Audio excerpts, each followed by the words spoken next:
नमस्कार, मैं doctor निशिंद्र किंजल्क। Healing tunes की इस कड़ी में आपका स्वागत है। आजकल हम चर्चा कर रहे हैं डायबिटीज़ के बारे में। डायबिटीज़ पर हमने पहले चर्चा की डायबिटीज़ के मिथ्स एंड फैक्ट्स के बारे में। फिर हमने बात की डायबिटीज़ और हृदय रोगों के बीच में क्या संबंध है। हमने बात की साइलेंट हार्ट अटैक के बारे में, डायबिटिक कार्डियोमायोपैथी, हार्ट फेलियर के बारे में। हमने जाना कि किस प्रकार इससे बचाव हो सकता है और कैसे हम डायबिटीज़ को भी कंट्रोल करके हार्ट अटैक और हार्ट की अन्य बीमारियों से अपने आप को बचा सकते हैं। आज हम बात करेंगे डायबिटीज़ और आँखों के साथ क्या संबंध है, आँखों की बीमारियों के साथ क्या संबंध है। जैसा आप जानते हैं, डायबिटीज़ वह बीमारी है जहाँ एक है डायबिटीज़ टाइप 1, एक है डायबिटीज़ टाइप 2 और अब चर्चा होने लगी है डायबिटीज़ टाइप 3 की भी। टाइप 1 वहाँ है जहाँ इंसुलिन बिल्कुल नहीं बनता। टाइप 2 अमूमन वो डायबिटीज़ है जहाँ इंसुलिन बनता तो है, लेकिन शरीर के जो कोशिकाएं हैं, टिश्यू हैं, वो उस इंसुलिन के साथ ठीक से रिस्पॉन्ड नहीं करते and that is known as insulin resistance. इसकी वजह से शरीर में इंसुलिन ज़्यादा हो जाता है और टिश्यू नहीं रिस्पॉन्ड करते हैं। तो धीरे धीरे करके जो इंसुलिन बनाने की प्रक्रिया है, बीटा सेल्स, वो बीटा सेल्स का स्टोर, इंसुलिन का स्टोर धीरे धीरे कम होने लगता है और एक समय आता है जब बीटा सेल्स ठीक से काम करना भी बंद कर देते हैं और तब इंसुलिन एक्सेस रहने के बावजूद ब्लड में इंसुलिन एक्सेस रहता है, ज़रूरत से ज़्यादा है, और फिर भी ब्लड शुगर लेवल्स बढ़ा रहता है। This is called type 2 diabetes mellitus. जिस समय डायबिटीज़ का डायग्नोसिस होता है, जब आप जानते हैं कि पेशेंट को डायबिटीज़ हो गया है, उस समय तक जिस वजह से डायबिटीज़ है, या तो वो जेनेटिकल फैक्टर्स हैं या ऑटो इम्यून फैक्टर्स हैं या इंसुलिन रेसिस्टेंस हो चुका है, जो भी कारण हो, जिस वजह से डायबिटीज़ हुआ, वही कारण सभी अंगों को थोड़ा बहुत नुकसान कर चुका होता है by the time diabetes is diagnosed. वे अंग हैं जैसे हार्ट, किडनी, ब्रेन, आँख, जो नसें हैं, हमारे पैरों की नसें हैं और भी जगहों की नसें हैं, या पेट जो गैस्ट्रोइंटेस्टिनल ट्रैक्ट होता है वहाँ, सेक्सुअल ऑर्गन्स, ये सभी जगह पर डायबिटीज़ का कुछ न कुछ नुकसान हो चुका रहता है by the time diabetes is diagnosed. आज हम बात करेंगे आँखों की बीमारियों के बारे में। आप जानते हैं कि आँख ब्रेन की खिड़की है। दिमाग वो चीज़ है जहाँ हम जो भी चीज़ें हमारे पास जानकारी आती है वो ब्रेन में जाती है और ब्रेन में वो एनालिसिस करके उसका हम निष्कर्ष निकालते हैं कि हमने क्या देखा और क्या हमें करना चाहिए। यदि आँखें खराब हो जाए तो हमारा एक तरह से बहुत बड़े स्केल पर दुनिया से नाता टूट जाता है। डायबिटीज़ के डायग्नोसिस के दिन आँखों का नुकसान कुछ हो चुका रहता है और कुछ नुकसान ऐसा है जिसमें शायद रिपेयर भी संभव नहीं होता।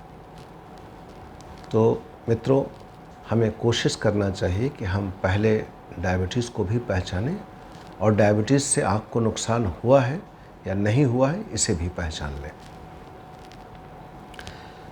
आँख के बारे में जब हम बात करते हैं तो सबसे पहली चीज़ आती है कि यदि मरीज का शुगर लेवल बहुत बढ़ा हुआ है, जिसे हम हाइपरग्लाइसेमिया बोलते हैं, ब्लड शुगर बढ़ा है, तो ऐसी अवस्था में आँख के जो लिड होते हैं, आईलिड्स, इनमें हल्की सी सूजन आ जाती है जिसे हम एडिमा कहते हैं। उस सूजन के कारण विजन, जो दृष्टि है, वो थोड़ी थोड़ी धुंधली दिखने लगती है। तो वहाँ सिर्फ एक कारण है, शुगर बढ़ा हुआ है और कई दफ़ा आईलिड्स थोड़े से मोटे हो जाते हैं सूजन के कारण। तो यहाँ पर ज़्यादा कुछ करने की ज़रूरत नहीं है। जैसे ही शुगर का बढ़िया कंट्रोल होगा, ये सूजन कम हो जाती है और आँख की रोशनी जैसे पहले थी वैसे हो जाती है। इसकी वजह से जो परेशानियाँ थी वो शुगर कंट्रोल करने मात्र से ठीक हो जाती हैं। तो ये तो पहली चीज़ हो गई जो आईलिड्स के सूजन है और आप शुगर कंट्रोल से इसे ठीक कर सकते हैं। इसके बाद जब आँखों की बात होती है तो आँख में एक रेटाइना होता है जिसे हम पर्दे बोलते हैं। आई बॉल के सबसे पीछे पर्दा होता है, स्क्रीन कह सकते हैं। जैसे कैमरे में जब पिक्चर ली जाती है तो बाहर से रोशनी आती है और पीछे एक स्क्रीन पर उसकी तस्वीर बनती है। तो हमारी आँखों में भी पीछे का जो स्क्रीन है उसे ही रेटाइना कहते हैं।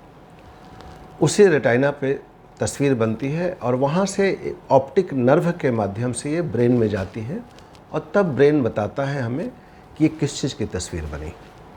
तो ये रेटाइना बहुत ही महत्वपूर्ण है आँख के अंदर में।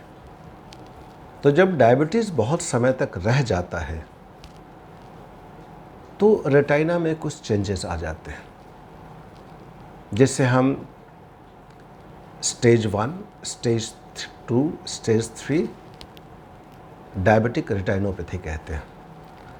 सबसे पहला स्टेज है जिसमें रेटाइना में कुछ चेंजेस तो होते हैं, लेकिन उन चेंजेस को आप पता नहीं चलता बाहर से कि अंदर में कुछ चेंजेस हो चुके हैं। यहाँ सवाल उठता है कि रेटाइना को हम देखते कैसे हैं। एक फंडोस्कोप होता है, आँखों में दवा डाल के डायलिटेशन किया जाता है और फिर अंधेरे कमरे में आप रेटाइनोस्कोप से देखते हैं, हम लोग भी देखते हैं। तो वो दिखता है, पूरा रेटाइना साफ साफ दिखता है कि वहाँ पर क्या चल रहा है। तो डायबिटिक रेटिनोपैथी जो स्टेज 1 है उसमें फंडोस्कोप या जब हम रेटाइना को देखते हैं तो वहाँ कुछ नहीं मिलता है और तब मरीज भी किसी तकलीफ़ के बारे में इशारा नहीं करता, कंप्लेन नहीं करता। इसके बाद आता है सेकेंड स्टेज जिसे नॉन प्रोलिफरेटिव रेटाइनोपैथी कहते हैं। नॉन प्रोलिफरेटिव का मतलब है कि वहाँ जो रेटाइना है वहाँ कुछ इस प्रकार के चेंजेस आ जाते हैं जहाँ पर छोटे छोटे डॉट्स बन जाते हैं रेटाइना में, और जहाँ डॉट्स हैं उनकी वजह से रोशनी अच्छी नहीं दिखती है। जब आप बाहर देखते हैं तो काले काले छोटे छोटे धब्बे जैसे दिखने लगते हैं। आपको लगता है कि ये क्या चीज़, कहीं वातावरण में हवा में कुछ चीज़ तैर से तो नहीं रहे, लेकिन एक्चुअली वो हवा में नहीं तैरते होते हैं। हमारी रेटाइना पे जो पैथोलॉजी होती है उसकी वजह से देखने में दिक्कत आती है। ये हुआ स्टेज 2। और इसके बाद स्टेज 3 होता है जिसे हम प्रोलिफरेटिव रेटाइनोपैथी कहते हैं। प्रोलिफरेटिव का मतलब होता है कि जो रेटाइना है वहाँ नियोवैस्कुलराइजेशन, जो पहले जो रेड डॉट्स बने थे वो छोटे छोटे एक्सोडेट्स, तो एक्सोडेट्स बोलते हैं जो वहाँ जो चीज़ें जमा हो गई, जो चीज़ उसको नहीं चाहिए थी वो चीज़ें जमा हो गई और रेटाइना के फंक्शन को बाधित किया, तो वहाँ ऑक्सीजन कम मिलता है जिसके कारण नए नए वेसल्स बन जाते हैं जिसे हम नियोवैस्कुलराइजेशन बोलते हैं। तो नए बहुत छोटे छोटे वेसल्स बनते हैं तो ये बड़े कमज़ोर होते हैं, तो इनमें चांसेस रहता है ब्लीडिंग का।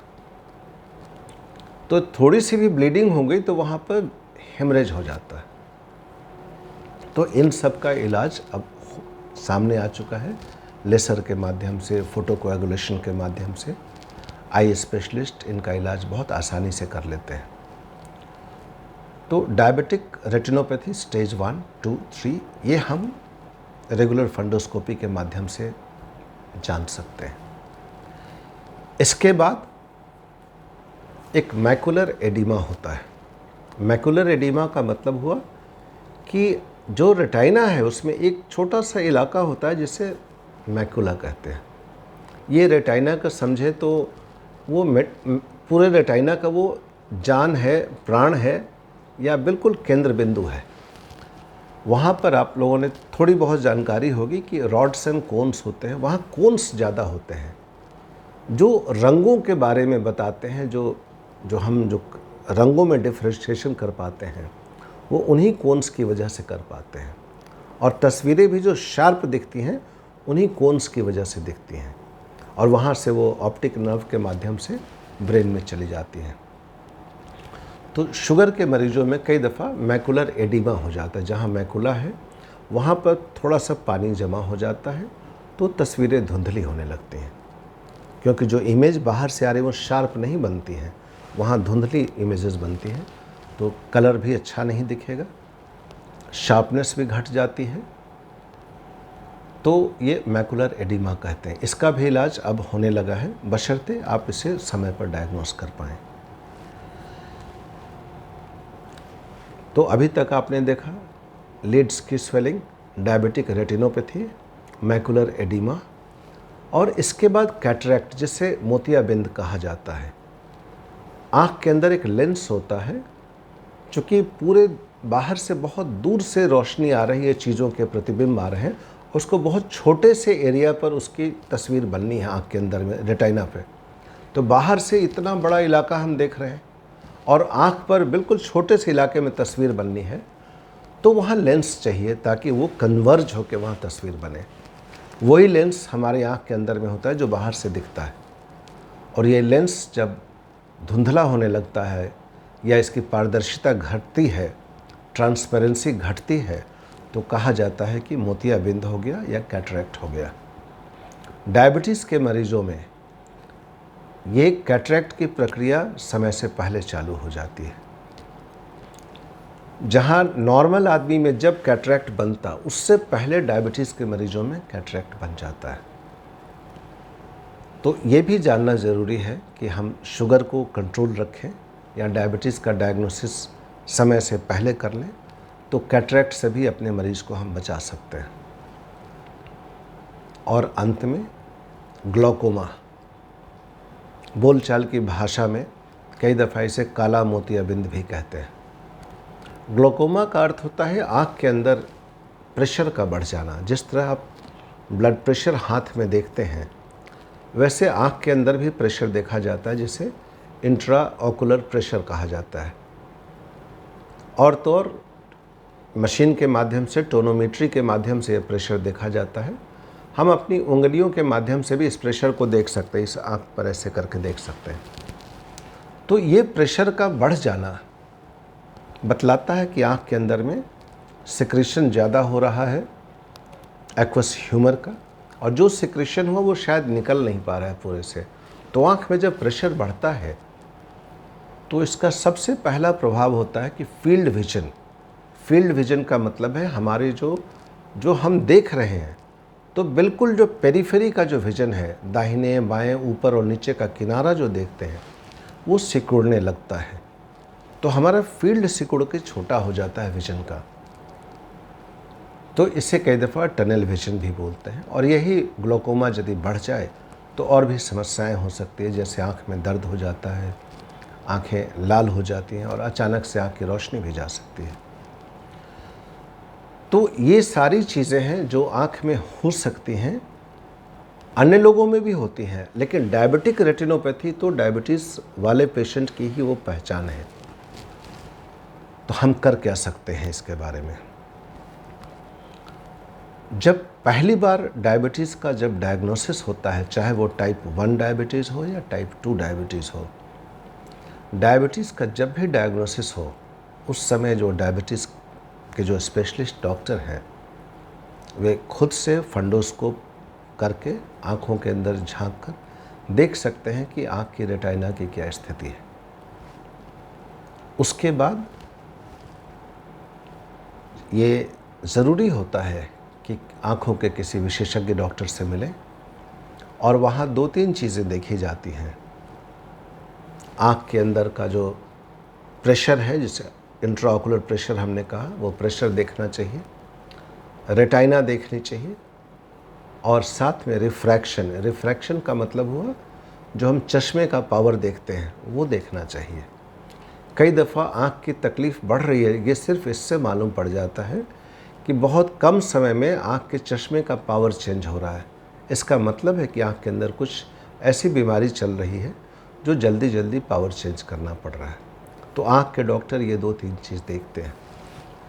सवाल उठता है कि फिर एक बार डायबिटीज़ की दवा शुरू हो गई तो आँखों का एग्ज़ामिनेशन कब कब कराना चाहिए।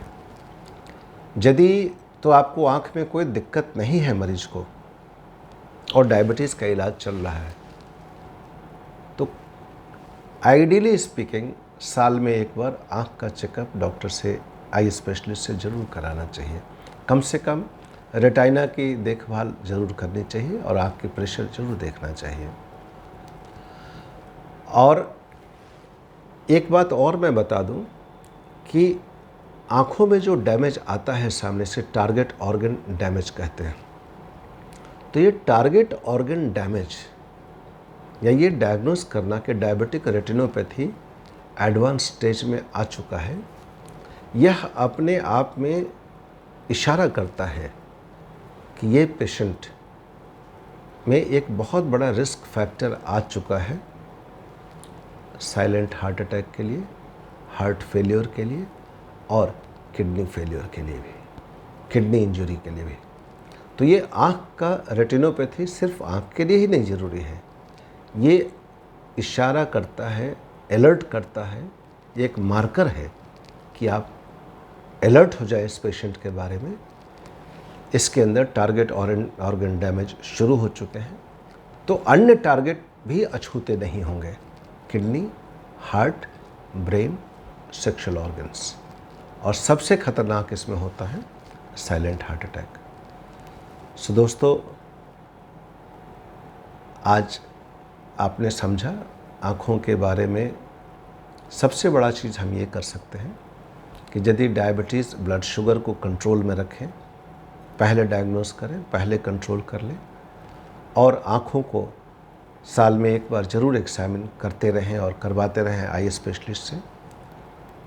और जब डायबिटिक रेटिनोपैथी जब दिख जाए तो अन्य टारगेट ऑर्गन्स का भी एग्जामिनेशन होना चाहिए और उन पर भी ध्यान देना चाहिए। तो इससे हमें कई बड़ी समस्याओं से मरीज को बचा सकते हैं। आपको ये आज का एपिसोड अच्छा लगा हो तो इसे आप लाइक करें और हमारे चैनल को सब्सक्राइब करें। हम हर 2 दिन पर अभी डायबिटीज़ पर कुछ न कुछ नई सामग्री लेके आते हैं। यदि आप बेल आइकॉन दबा देंगे तो जैसे ही नया एपिसोड आएगा आपको इसकी सूचना चली जाएगी। Stay healthy and take care. Thank you.